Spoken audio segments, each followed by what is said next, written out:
Oxford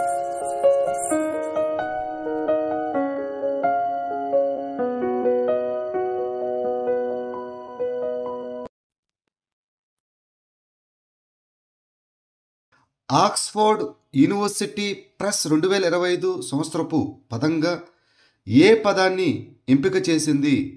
raise bait. Oxford university press ద్వారా rage bait 2025 word of the ఇయర్గా పేర్కొనబడింది. దీని అర్థం వీక్షణలు మరియు ట్రాఫిక్ను పెంచడానికి, కోపం లేదా ఆగ్రహాన్ని రేకెత్తించడానికి తయారు చేయబడిన ఆన్లైన్ కంటెంటు. ఇది సోషల్ మీడియా మరియు డిజిటల్ జర్నలిజంలో ప్రజాదరణ పొందింది. దీని అధునాతన రూపాన్ని రేజ్ ఫార్మింగ్ అంటారు. 2025లో world athlete of the year పురుషులుగా ఎవరు ఎంపికయ్యారు? అర్మాండ్ డుప్లాంటిస్ మరియు సిడ్నీ మెక్లాఫ్లిన్ లెవ్రోన్ ప్రపంచ అథ్లీట్ ఆఫ్ ది ఇయర్ 2025గా ఎంపికయ్యారు. డుప్లాంటిస్ పురుషుల పోల్ వాల్ట్ ప్రపంచ రికార్డును 4 సార్లు బద్దలు కొట్టాడు. ఆధునిక అథ్లెటిక్స్లో వరుసగా 2 సంవత్సరాలు ఒకే ఈవెంట్లో అజేయంగా నిలిచిన మొదటి పురుష పోల్ వాల్టర్ అతను.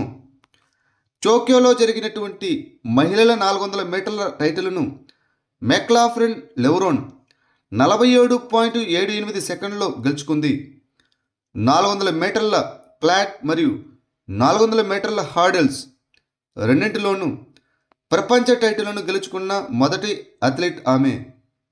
ఇటీవల వార్తల్లో కనిపించిన రాంబన్ సోలై తేనె భారతదేశంలోని ఏ ప్రాంతంలో ప్రధానంగా ఉత్పత్తి అవుతుంది? జమ్మూ అండ్ కాశ్మీర్. ప్రధానమంత్రి నరేంద్ర మోదీ మన్ కీ బాత్ రేడియో కార్యక్రమం యొక్క 128వ ఎపిసోడ్లో రాంబన్ సోలై హనీ గురించి మాట్లాడారు. ఈ తేనెను జమ్మూ అండ్ కాశ్మీర్లోని రాంబన్ జిల్లాలో ఆగస్టు నుండి అక్టోబర్ వరకు తేనెటీగలు సోలై పువ్వుల నుండి మకరందాన్ని సేకరిస్తాయి. తేనె స్ఫటిక స్పష్టంగా తెలుపు నుండి కాషాయం రంగులో ఉంటుంది మరియు ఖనిజాలు, ఎంజైములు, అదేవిధంగా విటమిన్లతో సమృద్ధిగా ఉంటుంది. ఇది 2021లో భౌగోళిక సూచిక అనగా జిఐ ట్యాగును పొందింది. ఇది భారత ప్రభుత్వ వన్ డిస్ట్రిక్ట్ వన్ ప్రోడక్ట్ పథకం కింద ఎంపిక చేయబడింది. భారతదేశంలోని అన్ని రాష్ట్రాలు మరియు కేంద్రపాలిత ప్రాంతాల శాసనసభలను డిజిటలైజ్ చేయడానికి ప్రారంభించిన డిజిటల్ ప్రాజెక్టు పేరు ఏమిటి? జాతీయ ఈ విధాన్ అప్లికేషన్, నేషనల్ ఈ విధాన్ అప్లికేషన్. ప్రస్తుతానికి 28 రాష్ట్రాలు మరియు కేంద్రపాలిత ప్రాంతాల శాసనసభలు జాతీయ ఈ విధాన్ అప్లికేషన్ అమలు కోసం అవగాహన ఒప్పందంపై సంతకం చేశాయి. 20 శాసనసభలు ఇప్పుడు ఈ నెవా ప్లాట్ఫామ్ను ఉపయోగించి పూర్తిగా డిజిటల్గా మారాయి. ఈ నెవా అనేది డిజిటల్ ఇండియా ప్రోగ్రాం కింద 37 రాష్ట్రాలు కేంద్రపాలిత ప్రాంతాల శాసనసభలను డిజిటలైజ్ చేయడానికి మిషన్ మోడ్ ప్రాజెక్టు. భారతదేశంలోనే అతి పొడవైన కాంటిలివర్ గ్లాస్ స్కై వాక్ ఎక్కడ ప్రారంభించబడింది? Visakhapatnam, Andhra Pradesh. Visakhapatnam metropolitan region development authority భారతదేశంలోనే అతి పొడవైన కాంటిలివర్ గ్లాస్ స్కై వాక్ను విశాఖపట్నంలోని కైలాసగిరి హిల్ టాప్ పార్కులో ప్రారంభించింది. ఈ స్కై వాక్ 862 అడుగుల ఎత్తులో ఉంది. ఇది గంటకు 250 కిలోమీటర్ల వరకు గాలి వేగాన్ని తట్టుకోగలదు. 10వ తరగతి బోర్డు పరీక్షలకు సిద్ధమవుతున్న విద్యార్థులకు మద్దతివ్వడానికి ప్రేరణ పథకాన్ని ఏ రాష్ట్ర ప్రభుత్వం ప్రారంభించింది? Assam. Press trust of India నివేదించిన ప్రకారం అస్సాం ముఖ్యమంత్రి హిమంత్ బిశ్వ శర్మ 10వ తరగతి బోర్డు పరీక్షలకు సిద్ధమవుతున్న విద్యార్థులకు మద్దతుగా ప్రేరణ పథకాన్ని ప్రారంభించారు. ఈ పథకం కింద ప్రతి 10వ తరగతి విద్యార్థి పరీక్షలు ముగిసే వరకు నెలకు ₹300 చొప్పున స్టడీ మెటీరియల్స్ మరియు ప్రాథమిక పోషకాహారం పొందుతారు.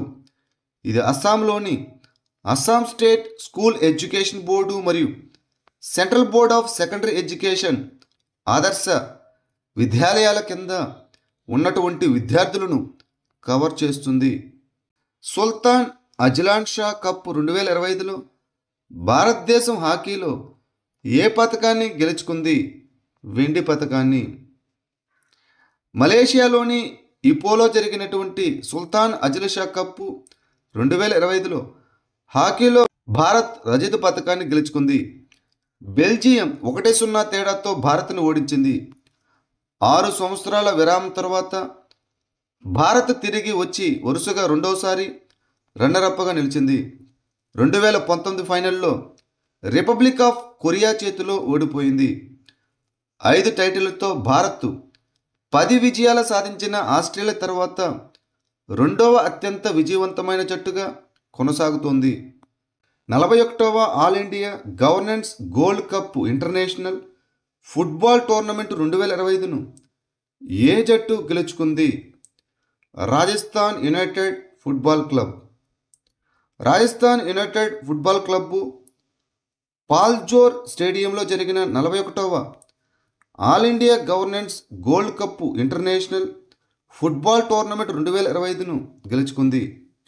ఫైనల్లో వారు సర్వీసెస్ ఫుట్బాల్ టీమును 1-0 తేడాతో ఓడించారు.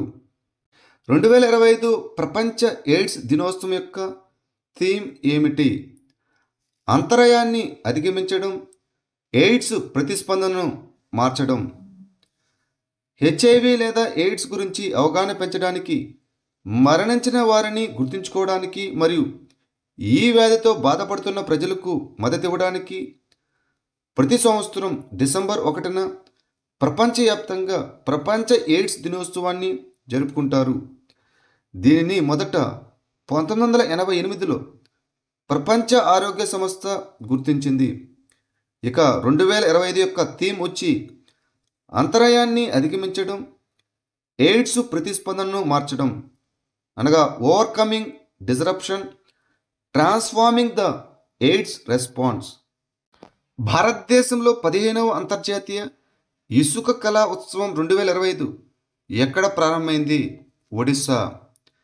ఒడిశాలోని చంద్రబాగ్ బీచ్లో 36వ కోణార్కోత్సవం, 15వ అంతర్జాతీయ ఇసుక కళా ఉత్సవం మరియు సుభద్ర శక్తి మేళాను ముఖ్యమంత్రి మోహన్ చరణ్ మాఘీ ప్రారంభించారు.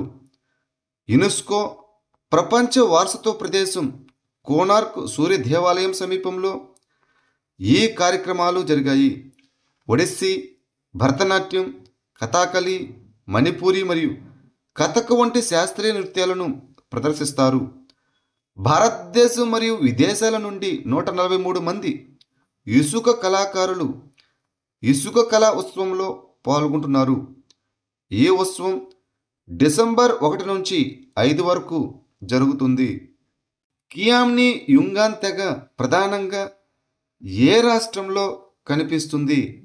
నాగాలాండ్. భారత ప్రధానమంత్రి నరేంద్ర మోదీ ఇటీవల తన మన్ కీ బాత్ రేడియో కార్యక్రమంలో కియామ్ని యుంగాన్ తెగ గురించి ప్రస్తావించారు. వారు తూర్పు నాగాలాండ్ మరియు వాయువ్య మయన్మార్లో నివసిస్తున్న ఒక ప్రధాన నాగతెగ.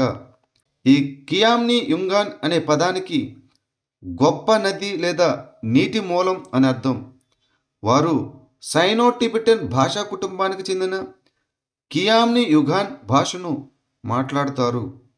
72 సంవత్సరాల తర్వాత భారతదేశంలో వెదురు రొయ్యలు ఎక్కడ తిరిగి కనుగొనబడ్డాయి? కర్ణాటక మరియు ఒడిశా. భారతదేశంలో 72 సంవత్సరాల తర్వాత కర్ణాటక మరియు ఒడిశాలో వెదురు రొయ్యలు తిరిగి కనుగొనబడ్డాయి. ఈ పునః కనుగొన్న పరిశోధనను centre for climate change studies Satyabhama institute of science and technology, Chennai పరిశోధకులు చేశారు.